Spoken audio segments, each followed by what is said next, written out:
Al-Latif yang biasanya kita terjemahkan sebagai yang maha lembut atau yang maha halus adalah satu dari 99 sifat Allah yang dampak manfaatnya sangat besar bagi kehidupan dan kebahagiaan kita. Kenapa kita membahas Al-Latif? Oh, itu dampaknya pada kebahagiaan kita banyak. Dampaknya kepada kehidupan kita banyak sekali. Lalu, apa artinya Al-Latif? Kalau kita mau mencari artinya Al-Latif, kita mesti merujuk kepada Al-Quran dan hadis. Kalau kita memperhatikan penyebutan Al-Latif di Al-Quran, kata Al-Latif itu mempunyai dua pengertian yang berkaitan. Pengertian pertama, Allah maha lembut pengetahuannya. Maha lembut pengetahuannya. Kalau bahasa Arabnya, latifun fil ilmi. Ya, latif, lembut, fil ilmi, di dalam keilmuannya, dalam pengetahuannya. Yang kedua, maha lembut dalam cara memberikan kasih sayang kepada hamba-hambanya. Jadi, yang pertama itu, Allah maha lembut pengetahuannya, mengetahui sampai dengan yang detail-detail kecil-kecil, yang rumit-rumit, Allah tahu semua. Pengertian yang kedua, nah karena Allah itu mengetahui semua yang detail, yang kecil-kecil, yang lembut-lembut, yang tersembunyi-sembunyi itu Allah tahu semuanya, maka ketika Allah memberikan kasih sayangnya kepada kita, kasih sayang itu bisa berupa misalnya kita dibuat oleh Allah sehat, kita diberi rezeki oleh Allah, kita diberi kemuliaan oleh Allah, ya, kemuliaan yang sejati, ya. Kemuliaan yang sejati itu yang bukan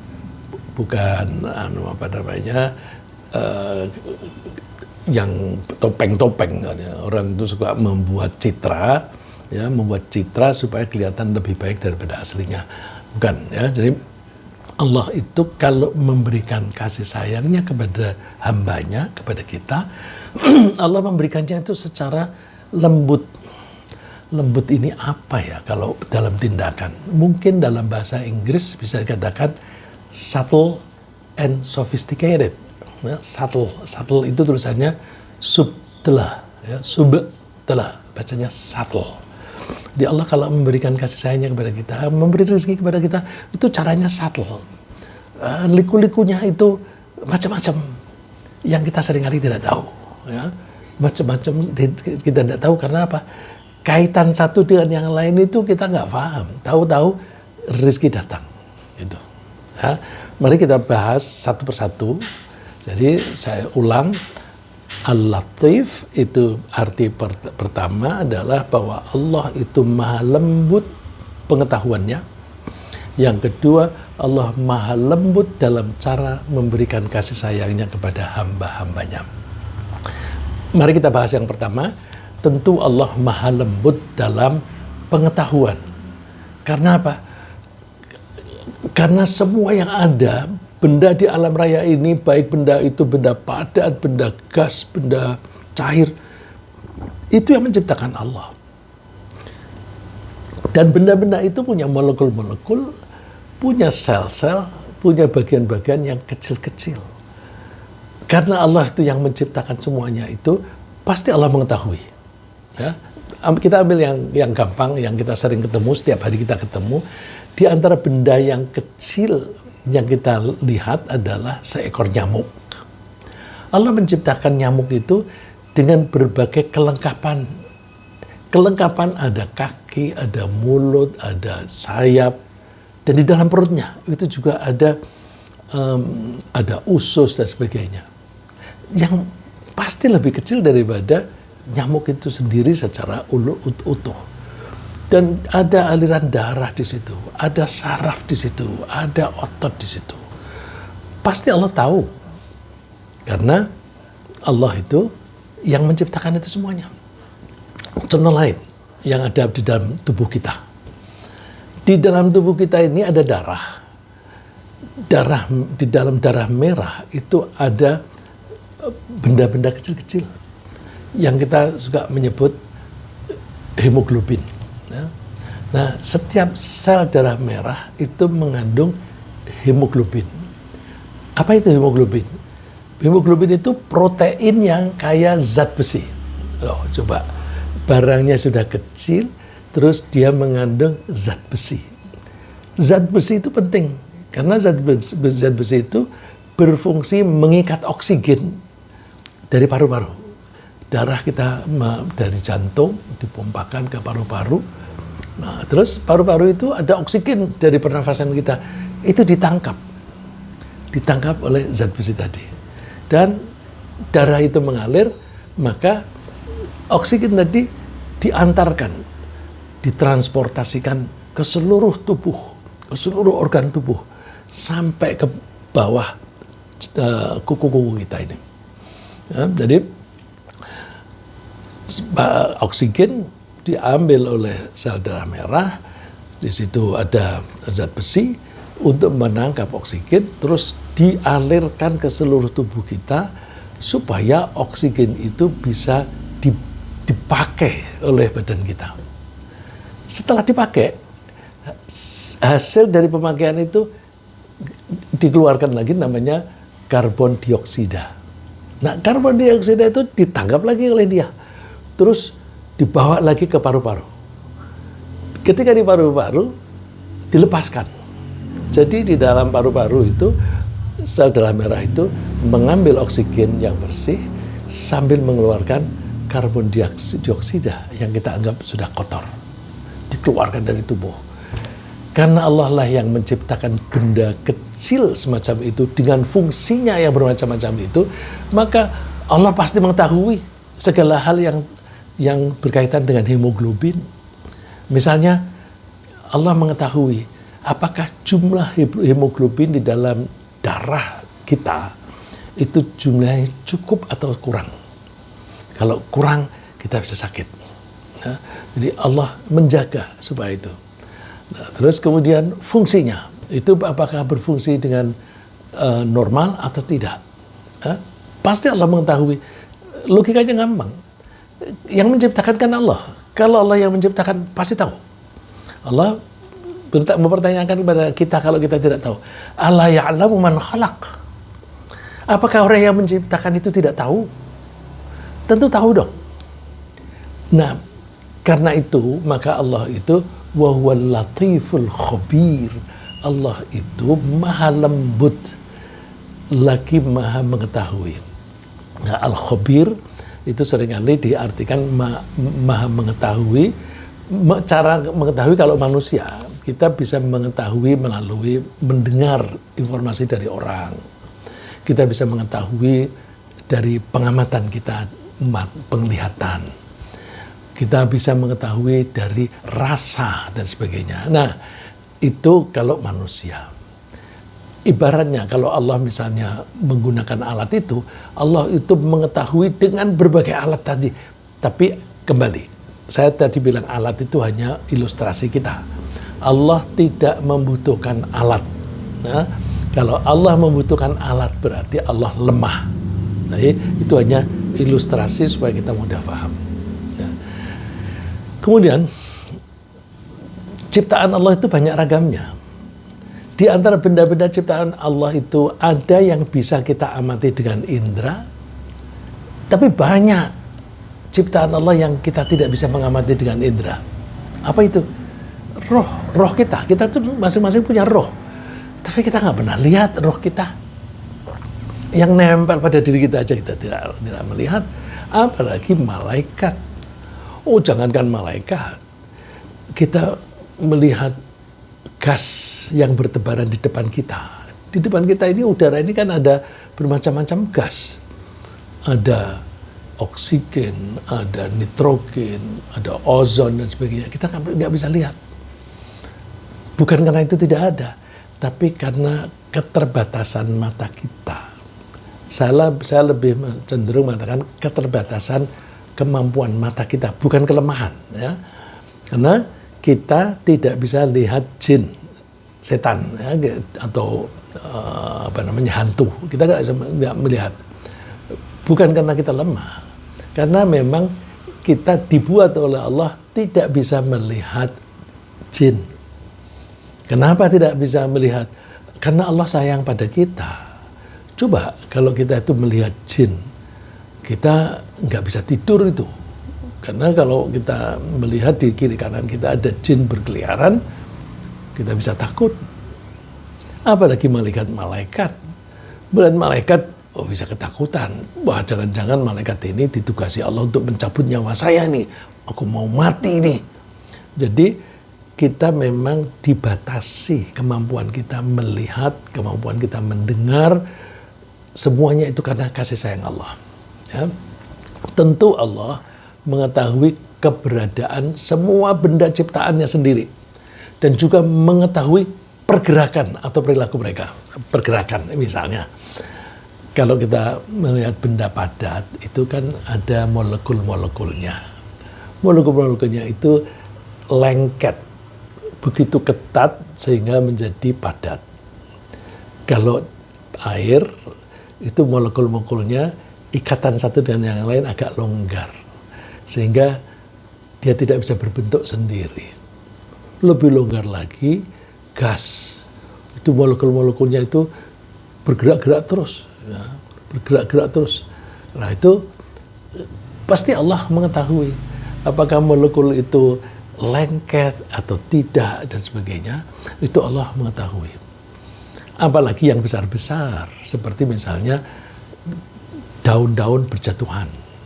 Kita kalau melihat di sekitar kita, setiap hari pasti ada daun yang jatuh. Makanya kalau kita punya pohon di halaman kita, kita mesti rajin menyapu. Jatuh, jatuh, jatuh. Allah tuh tahu setiap daun yang jatuh. Apakah dia tuh jatuh karena kering atau dia jatuh karena ada yang memotong. Allah tahu semuanya. Apakah daun yang jatuh itu basah atau kering, Allah tahu. Coba perhatikan firman Allah, wa indahu mafatihul ghaib la ya'lamuha illahu. Allah itu mempunyai kunci penglihatan atau pengamatan yang ghaib. Nah, ghaib ini dulu sudah pernah kita singgung. Ghaib tidak sama dengan ghaib.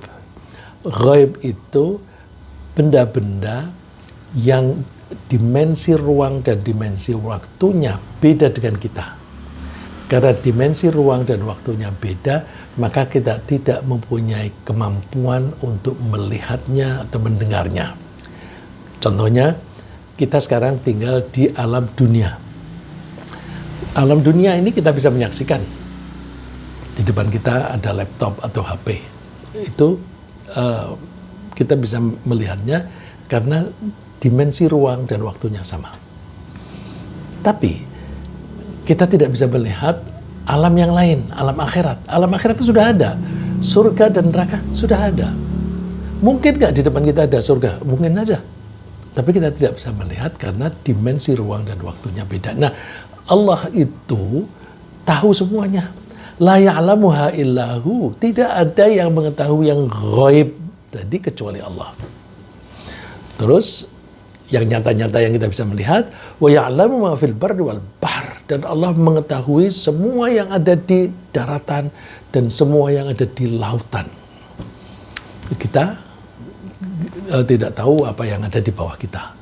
Kalau toh kita mau menggali, pengetahuan kita juga terbatas.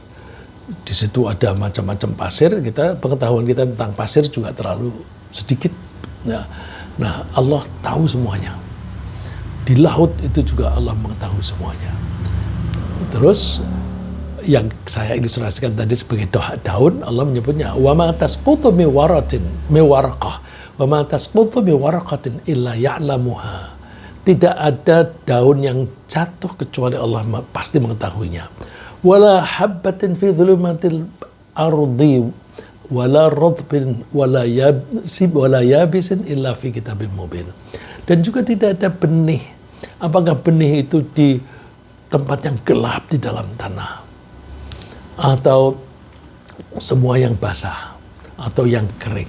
Semuanya Allah ketahui dan semuanya itu tercantum di Lauh Mahfuz.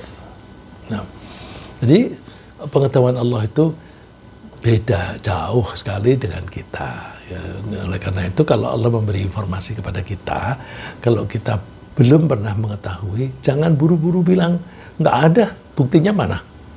Loh, kemampuan kita memang terbatas kok. Kemampuan terbatas kok kita dibilangin oleh yang mengetahui bilangnya nggak ada. Nah, itu namanya sombong. Ya, ngomong melebihi dari kapasitasnya, itu sombong. Mengenai biji, coba kita kan sering melihat di atas tembok rumah kita atau di celah-celah genting tiba-tiba ada pohon yang seringkali itu pohon beringin. Wih, kok ada pohon beringin di atas tembok situ? Allah tahu bahwa pernah ada burung yang makan buah beringin, kemudian burung itu hinggap di tembok, di atas tembok itu, dia buang kotoran.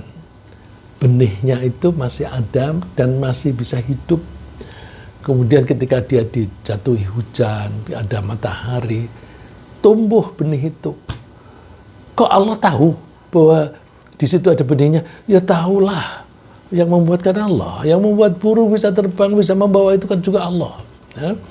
Jadi Allah itu maha mengetahui semuanya.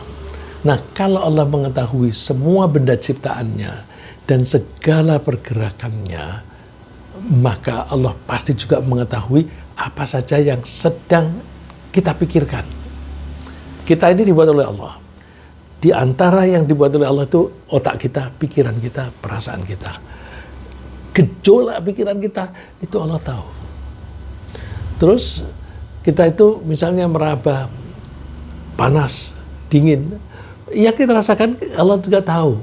Ya. Bagaimana tidak tahu? Kita bisa merasakan panas atau dingin kan dari saraf. Saraf itu nyambung mulai dari kulit terus sampai ke sistem saraf kita. Ya. Apakah di sistem saraf sentral atau yang otonom itu diteruskan. Nah, yang membuat itu kan Allah. Pasti Allah tahu. Ya. Jadi dengan begitu Allah mengetahui kita bukan hanya yang lahiriah, sampai yang kita pikirkan itu Allah tahu. Bukankah itu juga berarti lembut pengetahuan Allah? Allah berfirman, "Wa ma takunu fi sya'nin wa la tatlu minhu min Qur'an wa la ta'lamuna min 'amalin illa kunna 'alaikum syuhuda." Tidak ada suatu keadaan, tidak ada bacaan yang kamu baca dari Al-Quran dan kamu berbuat sesuatu apapun, kecuali semuanya itu Allah ketahui. Allah menyaksikan, illa kunna 'alaikum syuhuda, kecuali kami ini menyaksikan kalian itu semuanya. Idh tufiduna fihi wa ma ya'zubu 'an rabbika min mithqali dzarratin fil ardi wala fis sama'. Gak ada yang kelewat dari pengetahuan Allah itu. Apakah dia di langit atau di bumi. Wala asghara min dzalika wala akbara illa fi kitabim mubin. Yang besar, yang kecil, semua Allah pasti tahu. Nah, pelajaran yang kita ambil apa? Ya, pelajaran yang kita ambil apa? Jadi kalau kita mempelajari sifatnya Allah itu mesti kita refleksikan kepada diri kita. So what? Lalu apa yang harus kita? Ya? Antara lain, kita ini berarti apapun yang kita lakukan itu Allah lihat. Jangankan kita lakukan pakai anggota badan, yang kita pikirkan aja tuh Allah lihat. Yang kita, kalau kita melihat, misalnya mata kita melihat ke suatu kembang bunga, ya. Kita melihat ada teman yang melihat bunga. Kita hanya melihat, mata dia hanya terarah ke bunga. Allah itu mengetahui lebih dari itu. Garis antara mata sampai ke bunga itu Allah tahu.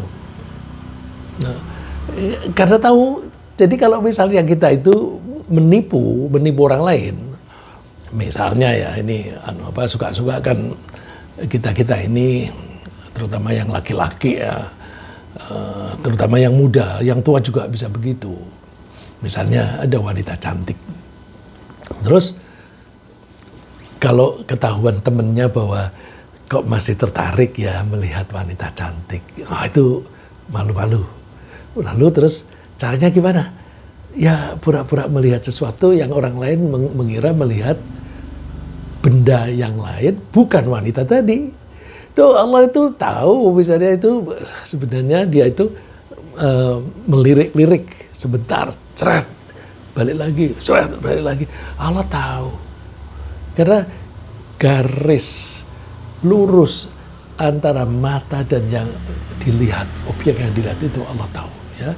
Sebagai Allah yang maha lembut, Allah bahkan bisa melihat garis atau arah pandangan arah pandangan mata kita. Ya. Bukan hanya sekedar melihat benda yang kita lihat. Allah berfirman, la tudrikul absar wa huwa yudrikul absar. Pandangan mata kita tidak bisa melihat Allah. Ya, karena keterbatasan pandangan kita. Ya. Tapi Allah bisa melihat pandangan kita. Ya. Wa huwa yudrikul absar. Allah itu bisa mencapai ke penglihatan kita. Nah, ini termasuk garis tadi. Wa huwal latiful khabir. Allah itu kan maha lembut dan maha mengetahui. Ya. Nah, menyadari bahwa Allah pasti mengetahui apa saja yang sedang kita pikirkan, apa saja yang kita rasakan, apa saja yang sedang kita lihat, dan apa saja yang kita lakukan, kita mesti berhati-hati di dalam berperilaku. Ini pelajaran yang kita ambil dari Al-Latif. Karena Allah maha lembut pengetahuannya, semua yang kita lakukan, semua yang kita pikir, semua yang kita rasakan, itu Allah tahu. Maka kita harus hati-hati. Ya. Kita harus hati-hati, karena apapun yang kita lakukan pasti akan dinilai oleh Allah. Dinilai apakah perilaku kita ini benar atau salah. Dinilai apakah apa yang kita lakukan itu bermanfaat atau membahayakan. Dinilai apakah kelakuan kita itu berbobot atau sia-sia. Allah juga mengetahui apakah kita ini jujur dalam berperilaku atau curang. Ya. Ketika melihat tadi saya mengatakan mata kita memandang itu jujur apa curang. Allah mengetahui gerak-gerik mata kita itu meskipun kita berusaha mengelabui. Ya. Ini saya pernah jadi guru ya. Jadi guru itu kan mesti pandangannya kepada murid, laki-laki, perempuan, itu kan harus adil. Nah, ada guru yang saya tanya, gimana Mas ngajar di situ? Wah, aku dikerjain. Kenapa? Oh iya, ya karena mahasiswanya itu semua perempuan, dan namanya mahasiswa itu kan sudah umur-umur remaja yang sudah ada birahi begitu. Nah, ini orang ini masih muda juga. Nah, itu dia kalau mengajukan pertanyaan yang ditanya yang cantik-cantik saja. Nah, itu Allah tahu. Dia kelihatannya mengajar sambil memancing-mancing pengetahuan anak-anak itu dengan memberikan pertanyaan. Atau matanya juga begitu. Nah, pelirak-pelirik sana kemari. Allah tahu. Ya'lamu kha'inatal a'yuni wa ma tukhfis sudur. Dia Allah mengetahui pandangan mata yang berkhianat. Berkhianat. Jadi mestinya memandang itu untuk suatu kebaikan, tapi dia punya maksud yang menyimpang. Itu namanya berkhianat. Dan Allah juga mengetahui apapun yang tersembunyi di dalam hati. Nah, berdasarkan pemahaman mengenai kelembutan Allah dalam melihat, dalam mengetahui dan memonitor semua yang sedang kita pikirkan, yang sedang kita rasakan, dan yang sedang kita lihat, dan juga yang sedang kita lakukan, maka kita mesti berhati-hati. Kita ambil pelajaran dari Luqman Al-Hakim. Ya. Luqman Al-Hakim ini ada yang menyangka bahwa dia nabi, tapi tidak ada keterangan bahwa dia seorang nabi. Maka kita tidak usah mempermasalahkan dia nabi atau bukan. Yang jelas nama Luqman itu dikutip di Al-Quran, dan Allah menjuluki Al-Hakim. Al-Hakim itu bukan hakim pengadilan, bukan. Al-Hakim itu dari kata hikmah. Hikmah itu kebijaksanaan. Jadi Luqman Al-Hakim artinya Luqman yang bijaksana. Kita ambil pelajaran. Luqman Al-Hakim itu menasihati anaknya agar berhati-hati dalam berperilaku. Karena sekecil apapun yang dia lakukan, pasti diketahui dan akan dibalas oleh Allah. Nasihatnya seperti ini. Ya bunayya, mohon maaf. Ya bunayya, innaha intakum mithqala habatin min khardalin fatakun fi sakhrah. Hai anakku, kalau apa yang kamu lakukan itu sekecil, ibaratnya sekecil benih gandum misalnya, lalu dia tersembunyi di batuan, atau aufis samawati aufil ard, atau dia berterbangan di udara, atau terpendam di dalam bumi, ya'ti bihallah, Allah akan bisa menghadirkan apa yang kamu lakukan itu. Karena apa? Innallaha latifun khabir. Kata latif lagi. Sesungguhnya Allah itu maha lembut dan maha mengetahui. Ya? Jadi pelajaran yang paling penting dari kita mengetahui sifat Allah Al-Latif adalah bahwa kita mesti berhati-hati dimanapun kita berada, apapun yang kita lakukan, semua diamati oleh Allah, dimonitor oleh Allah, kemudian dinilai oleh Allah, dan nilai itu nanti akan diberikan kepada kita. Kalau nilainya baik, kita akan diberikan rahmat berupa masuk surga, tapi kalau buruk, maka celaka dia. Orang itu, mudah-mudahan kita tidak termasuk yang celaka. Kemudian mari kita bahas Al-Latif, yang berarti lembut dalam tindakan. Ya. Di samping Allah itu maha lembut dalam pengetahuan, Allah juga maha lembut dalam menyampaikan karunia dan kasih sayangnya kepada makhluknya, terutama manusia. Dengan kelembutannya, Allah memberi rizki kepada semua makhluk. Baik makhluk itu tinggal di permukaan atau di dalam tanah. Baik makhluk itu tinggal di air atau tinggal di udara. Apakah makhluk itu di pinggir atau di tengah lautan? Semua diberi rezeki. Coba, yang paling gampang kita lihat. Cacing itu berada di dalam tanah. Kalau kita melihatkan makan apa itu? Cacing itu karakternya, kelakuannya, setiap detik dia makan. Dan saat yang sama dia mesti membuang kotoran. Jadi mulutnya di depan itu makan, anusnya di belakang itu membuang kotoran. Itu berarti makan tidak berhenti-berhenti. Kalau melihat cacing agak sulit, kita bisa melihat ini ulat. Ya, ulat anak kupu-kupu misalnya. Kupu-kupu beranak itu kan berupa ulat.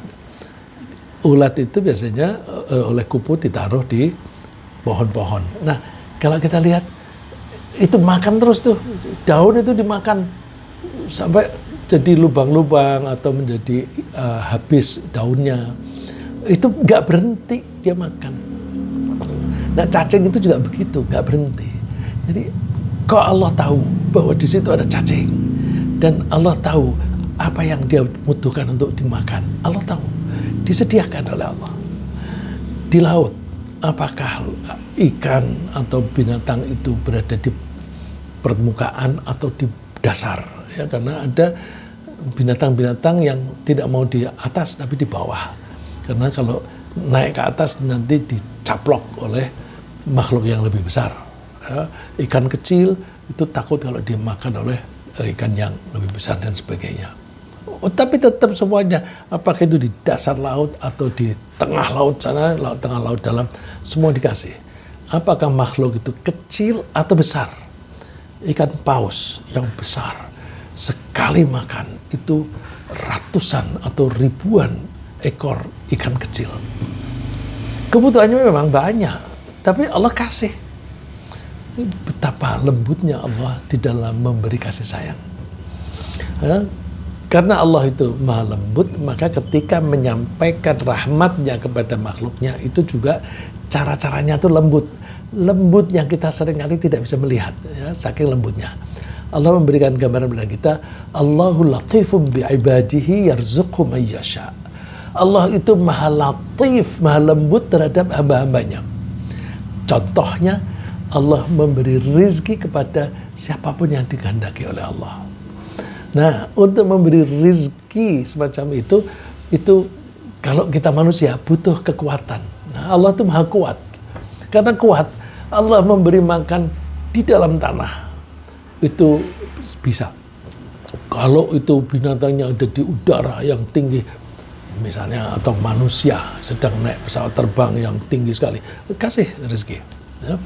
Wa huwal qawiyyul aziz. Allah itu maha kuat dan maha perkasa.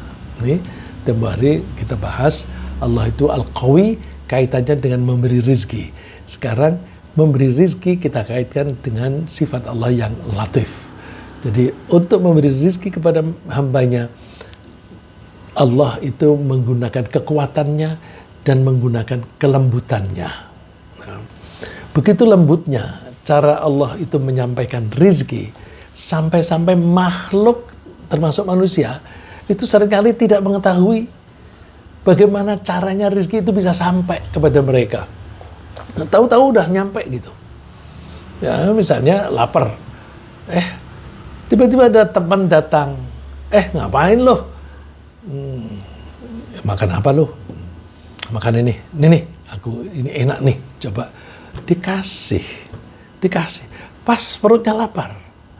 Jadi dia lapar, Allah mau memberi dia.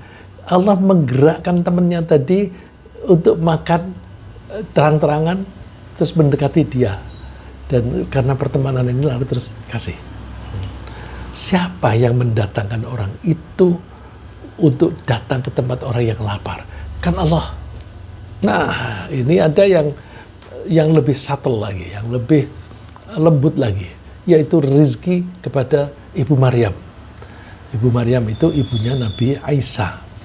Ketika Ibu Maryam itu masih belum punya anak, dia mulai dari kecil itu oleh ibunya ditaruh di masjid karena ibunya sudah nazar. Kalau aku punya anak, aku akan khususkan anakku ini untuk beribadah saja.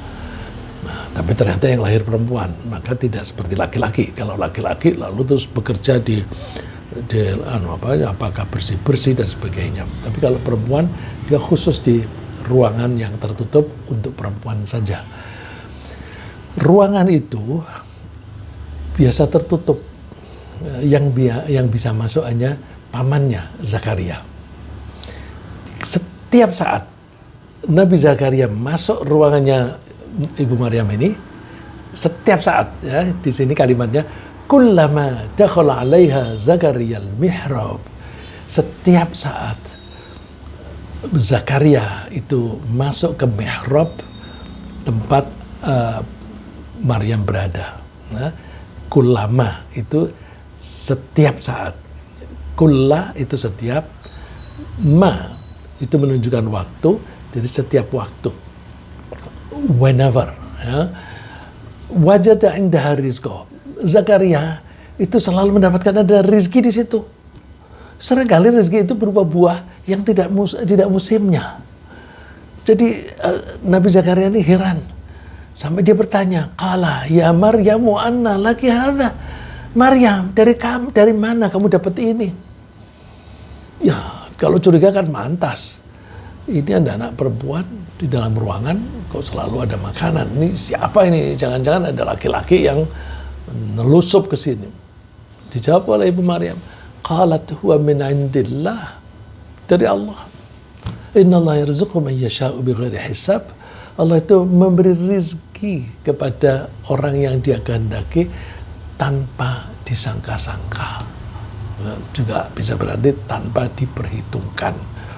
Nah, itu betapa lembutnya ya kelembutan di sini karena ada malaikat yang mengantarkan buah tadi kepada Ibu Maryam. Itu Ibu Maryam. Kepada Nabi Musa. Kepada Nabi Musa alaihissalam. Ketika Nabi Musa masih bayi. Kan ketika masih bayi, ibunya itu khawatir nanti kalau dibunuh oleh Firaun.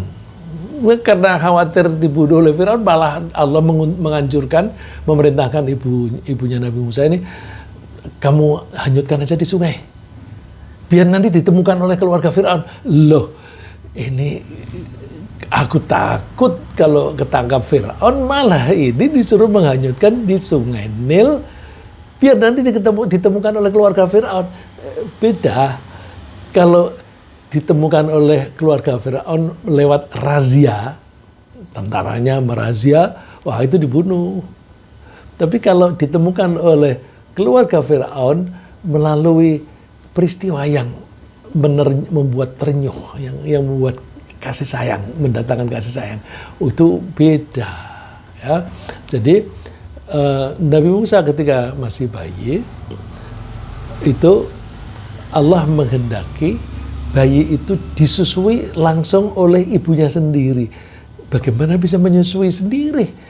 Kan bayi itu kan ditemukan oleh keluarga Firaun. Terus ketika ditemukan oleh ibunya ketika ditemukan oleh keluarga Firaun, Firaun itu mengenali ini bayi dari Bani Israel. Taunya dari mana? Dia pakai selimut. Selimutnya itu khas Bani Israel. Ya, seperti kita ini kan ada selendang khas Batak, ya, ada pakaian khas Jawa dan sebagainya. Ini selimut. Ini selimutnya Bani Israel, harus dibunuh. Tapi istrinya yang melindungi. Ya. Ada yang menyebut istrinya itu namanya Asia. Jangan. Ini anak imut-imut. Kalau kita sayangi, kita jadikan anak kita, dia akan menjadi orang kita. Tidak membahayakan, tidak mengkhawatirkan nanti akan menghancurkan kerajaanmu. Ya. Terus, untuk bagaimana caranya supaya bayi ini bisa bertemu dengan ibunya? Allah yang mengatur. Ya, Allah mengatur dengan skenario yang manusia nggak bisa menyangka-nyangka. Apa itu? Bayi itu kalau sudah haus, lapar kan nangis. Ketika nangis, tangisan bayi itu pasti membuat orang dewasa itu merasa kasihan. Terus, siapa tuh yang punya ASI? Setiap orang yang punya ASI disuruh ngasih ASI dia. Ditolak. Kamu punya anak itu, kamu punya bayi, ini susuin, ditolak, semua ditolak. Anak ini nangis terus. Terus ada wanita, gadis yang menyusup di situ, nggak tahu caranya bagaimana, tapi gadis itu bisa masuk ke dalam kerajaan sampai bisa melihat kejadian itu. Gadis itu lalu bilang, mau nggak aku punya ada pandangan ibu-ibu yang bisa memberi air susu pada anak ini, bisa memberi ASI. Wah, karena orang itu kan sudah situasi putus asa. Ya panggil. Dipanggillah dan dibawa ibunya. Orang-orang tidak tahu bahwa itu sebenarnya ibunya sendiri. Tapi terus karena itu ibunya sendiri, begitu dicodori ASI langsung anak itu lahap. Ya. Bagaimana supaya anak itu menolak? Itu kan perbuatan Allah. Ya. Wa harramna 'alaihil maradhi'a min qabl. Kami haramkan di sini, kami halangi wanita-wanita yang memberi air susu sebelumnya. Kami tolak semua, dilarang. Faqalat, ini kakak Nabi Musa, ya, kalau tidak salah ini kakak berbeda bapak tapi tunggal ibu. Gadis ini berkata, hal adullukum ala ahli baiti yakfulunahu lakum? Mau nggak aku tunjukin ibu-ibu keluarga yang bisa merawat anak ini? Wahum lahu nasihun. Dan ibu-ibu ini penuh kasih sayang, pasti akan memberi nasihat kepada anak ini. Terus panggil, disusui. Terus ibu ini setiap hari dipanggil menyusui Nabi Musa. Karena dia dipanggil untuk menyusui, maka dia dapat upah. Dia menyusui anaknya sendiri plus dapat upah dan anaknya selamat. Faradadnahu ila ummihi kay taqarra 'ainuha wa la tahzan. Kami kembalikan Musa itu kepada ibunya supaya hatinya tenang dan tidak sedih. Wa lita'lama anna wa'dallahi haqq, dan supaya dia tahu bahwa janjinya Allah itu benar. Kan yang menyuruh menghanyutkan di sungai kan Allah. Dan Allah berjanji, nanti aku kembalikan kepada kamu. Janji Allah itu pasti benar. Walakin aktsarahum la ya'lamun, tapi kebanyakan orang pada tidak tahu skenario itu. Ya? Karena skenario itu Masya Allah, maha lembut. Bahkan lebih lembut lagi, liku-liku cara Allah memberi karunia kepada Nabi Yusuf. Coba perhatikan, Nabi Yusuf itu mendapatkan karunia. Konteksnya, Nabi Yusuf itu tinggal di daerah mungkin sekarang namanya Palestina, ya, yang sedang direbut oleh Israel, ya, di daerah-daerah situlah. Terus di situ banyak nabi, mulai dari Nabi Ibrahim sampai putranya Nabi Ibrahim bernama Ishak, sampai cucunya Nabi Ibrahim bernama Yakub.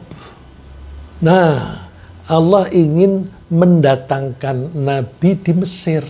Mesir itu orangnya itu yang animis, yang menyembah enggak karuan itu yang disembah. Kemudian Allah ingin memberi seorang nabi di situ. Padahal Allah itu kalau mengutus seorang nabi itu orang-orang lokal, orang-orang setempat. Bagaimana caranya orang-orang Mesir yang tidak ada orang yang taat kepada Allah tapi bisa mempunyai nabi? Caranya gimana? Didatangkan di situ anak kecil yang mulai dari kecil tinggal di situ, sehingga anak itu dianggap sebagai anak lokal, orang setempat. Dia berbahasa setempat, berbudaya setempat, bertradisi setempat, sehingga bisa memahami karakter masyarakat di sekitarnya. Nah, bagaimana caranya? Itu coba caranya itu lembut, ya. Kalau kita pakai bahasa istilah latif kan caranya lembut. Ya, liku-liku Allah memberi karunia kepada Nabi Yusuf alaihissalam, yang kemudian mengangkat beliau. Karunianya berupa apa? Kenabian, dijadikan nabi. Hanya orang-orang istimewa yang diberi karunia sebagai nabi. Dan bahkan diberi kekuasaan di Mesir, karena dia menjadi pejabat di sana, pejabat tinggi. Mesir itu suatu negeri yang membutuhkan bimbingan keimanan. Nah, agar bisa menjadi penduduk Mesir yang layak dijadikan nabi, Yusuf kecil mengalami perlakuan yang jahat dari kakak-kakaknya sendiri. Sehingga dia ditemukan oleh seorang pedagang yang kemudian pedagang ini gak suka anak-anak itu, kemudian dijual kepada orang setempat di Mesir. Tapi Yusuf beruntung, dia dibeli, tidak dijadikan budak. Zaman itu masih ada perbudakan.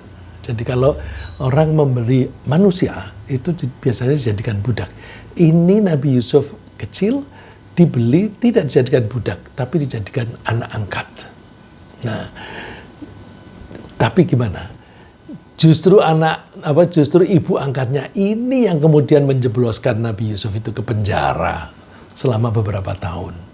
Ya, karena begitu tumbuh menjadi remaja, begitu cakap, tampan sekali, muncul gairah ibu angkat ini. Lalu terus diajak selingkuh. Tapi Nabi Yusuf tidak mau. Karena tidak mau, biasa penguasa. Penguasa itu kalau ada yang tidak nurut kan dijebloskan ke penjara. Kita sekarang ini juga menyaksikan begitu. Kalau ada orang tidak mau tunduk kepada penguasa, dicari-cari kesalahannya, meskipun tidak salah, dicari-cari pasal supaya bisa masuk penjara. Sekarang saja seperti itu, apalagi zaman dulu. Itu gampang sekali raja memasukkan seseorang ke penjara. Nah, terus tapi kemudian ternyata dia masuk penjara itu tanpa sepengetahuan raja. Ya kan, itu kan penjara itu kan orang-orang yang di bawah. Raja tidak tahu. Terus kemudian setelah raja mengetahui, panggil dia. Kemudian setelah dipanggil, ternyata anak ini tidak bersalah dan dia cerdas sekali. Udah, untuk merehabilitasi dia, aku jadikan kamu orang kepercayaan. Lalu Nabi Yusuf menawarkan diri, aku punya keterampilan untuk mengelola kekayaan tanah, ya, seperti hasil-hasil pertanian, karena tahun-tahun depan itu bahkan terjadi paceklik. Nah, itu perlu manajemen, bagaimana cara menanamnya supaya banyak hasilnya, kemudian bagaimana cara menyimpannya supaya tidak rusak secara bertahun-tahun dan sebagainya. Terus dia diangkat jadi pejabat. Nah, itu ketika Nabi Yusuf dipertemukan oleh Allah dengan bapak dan semua saudara-saudaranya, Nabi Yusuf mengatakan bahwa ini adalah perlakuan baik dari Tuhanku, dari Allah. Nah, jadi Nabi Yusuf mengalami liku-liku itu Nabi Yusuf melihatnya, Masya Allah, Allah membuat peristiwa yang berliku-liku itu ternyata ujung-ujungnya adalah ini, gitu. Wa qad ahsana bi idh akhrajani minas sijni. Allah telah berbuat baik kepadaku ketika Allah mengeluarkan aku dari penjara. Caranya gimana? Rajanya tadi ingin tahu, lalu diajak berbincang-bincang. Wa ja'a bikum minal badwi min ba'di an nazagha syaitanu baini wa baina ikhwati. Dan setelah dulu itu saya dibuang di tempat terpencil, di daerahnya orang-orang Badui. Orang-orang Badui itu orang-orang yang nomad. Setelah kakak-kakakku itu tergoda oleh setan. Nah, jadi tergoda oleh setan lalu terjadi buang. Terus ini pengakuan Nabi Yusuf bahwa Allah itu Maha Lembut. Inna Rabbi latiful lima yasha. Sesungguhnya Tuhanku itu Maha Lembut terhadap apapun yang Dia kehendaki. Jadi ketika Allah ingin memberi karunia kepada Allah, itu dibuat liku-liku. Liku-liku yang pelakunya sendiri nggak tahu. Ujung-ujungnya begini. Kasih contoh yang sering kali kita lakukan, yang kita alami. Kan banyak di antara kita ini yang dulu waktu masih kecil orang tuanya miskin. Karena miskin, maka membeli apa-apa sulit. Nah, karena kebutuhannya begitu banyak, lalu terus anak-anak ini disuruh oleh orang tuanya untuk misalnya sambil sekolah itu suruh bawa pisang goreng, sambil bawa aqua misalnya. Kalau anak saya dulu tanpa disuruh, itu ambil inisiatif sendiri waktu SMP. Karena sekolahnya di lantai 2 atau lantai 3 waktu itu ya. Nah, teman-temannya itu kalau istirahat malas turun. Nah, dia bawa aqua gelas itu. Wah, haus nih. Nah, dia keluarin. Aku bawa nih, kamu mau beli. Dijual itu.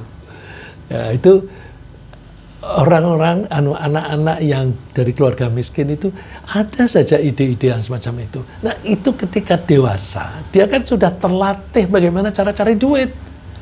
Bandingkan dengan anaknya orang kaya. Anaknya orang kaya semuanya sudah ada, butuh duit ini, butuh makanan ini bawa dan sebagainya. Nggak ada ide untuk bagaimana cara mencari duit. Ketika dewasa, lalu wah, bagaimana nih cara kerjanya? Bingung.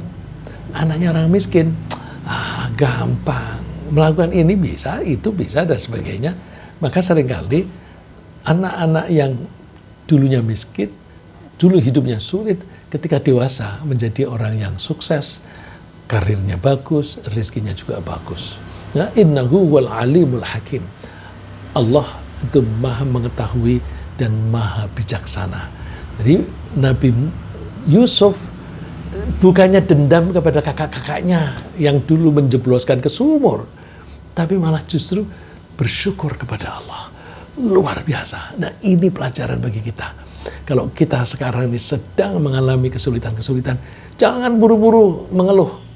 Jangan buru-buru mengeluh. Jangan-jangan ini bagian dari skenario Allah untuk nanti di belakang ini, setelah ini aku mendapatkan karunia dari Allah, mendapatkan rahmat dari Allah.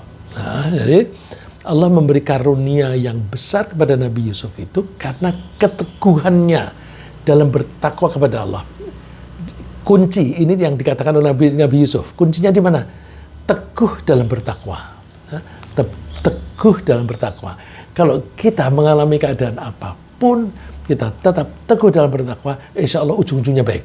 Tapi kalau kita sedang mengalami kesulitan, kita banyak keluh kesah, apalagi kemudian melakukan tindakan-tindakan yang terpuji, habis kita. Jadi kunci dipegang, teguh dalam ketakwaan.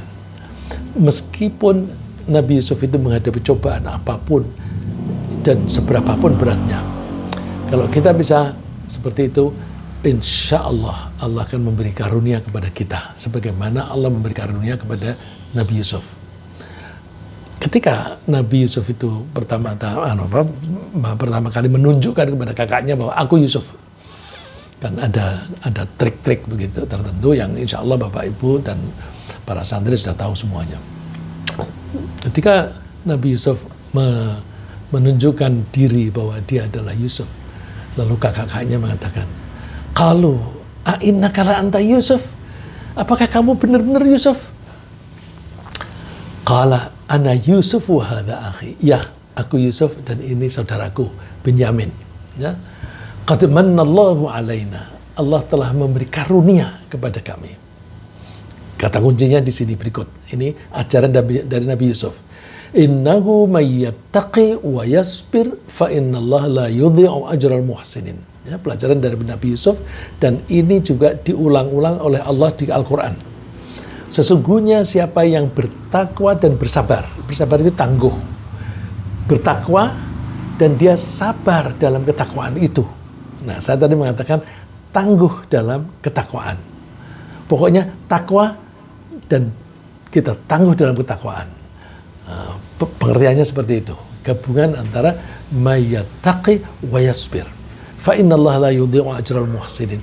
Allah tidak akan menyia-nyiakan hasil atau upah bagi orang-orang yang berbuat baik. Nah, agar kita bisa tabah dalam bertakwa, kita berusaha tekun dalam melaksanakan perintah Allah dan meninggalkan larangannya. Dan menghadapi segala macam cobaan dengan tabah sambil bertawakal kepada Allah. Nah, kita laksanakan perintah Allah, kita tinggalkan larangannya. Kemudian ketika kita menghadapi cobaan, ketika kita melakukan kegiatan sehari-hari sambil kita bertawakal, berserah diri kepada Allah, kita berharap bahwa Allah akan memberi kita kebaikan setelah atau dibalik cobaan. Ya. Cobaan, hikmahnya itu ada kalanya berbarengan dengan cobaan itu, ada kalanya setelah cobaan itu. Jadi kalau ada cobaan yang berat, pasti di situ ada hikmahnya, ada kebaikan. Nah, kebaikan itu kadang-kadang bersama-sama dengan itu, kadang-kadang setelah itu. Nah, kita tidak tahu, seringkali kita tidak tahu, ya sabar aja, sabar. Kita pasrah kepada Allah. Allah mengajari kita, qul la yusibana illa ma kataballahu lana. Katakan, tidak akan menimpa kepada kita kecuali hal-hal yang sudah ditentukan oleh Allah untuk kita. Jadi kalau Allah tidak menentukan, nggak mungkin menimpa kita. Apapun yang menimpa kita, itu sudah ditentukan oleh Allah. Terus, huwa maulana, dialah Allah pelindung kita. Jadi jangan khawatir, kita ini meskipun menghadapi kesulitan, kita dilindungi kok oleh Allah. Oleh karena itu, wa 'alallahi falyatawakkalul mu'minun. Hendaklah hanya kepada Allah lah orang-orang mukmin itu bertawakal. Ya, mudah-mudahan pemahaman kita tentang Al-Latif ini pertama membuat kita hati-hati dalam berperilaku. Kedua, kita meyakini atau paling tidak berprasangka bahwa Allah akan memberi kita karunia setelah kita mengalami liku-liku dalam kehidupan. Kita bertawakal sambil sabar dalam bertakwa. Insya Allah ujung-ujungnya adalah kebaikan bagi kita. Apakah kebaikan itu kita rasakan selama kita masih hidup, atau kalau toh tidak begitu, nanti di akhirat kita akan memetik hasilnya. Ringkasnya apa yang kita bahas pagi ini adalah bahwa Allah maha lembut pengetahuannya dan maha lembut dalam cara memberikan kasih sayang kepada hambanya. Karena Allah mengetahui semua yang kita pikirkan, semua yang kita rasakan, dan semua yang kita lakukan, kita harus berhati-hati di dalam berpikir dan bertindak. Allah menerapkan cara yang sangat lembut dalam memberi kita karunia, termasuk rizki, ilmu pengetahuan, dan kemuliaan. Nah, agar memperoleh karunia dari Allah, kita harus tangguh dalam ketakwaan dan bertawakal kepadanya. Semoga Allah menjadikan kita hamba-hambanya yang tangguh di dalam bertakwa.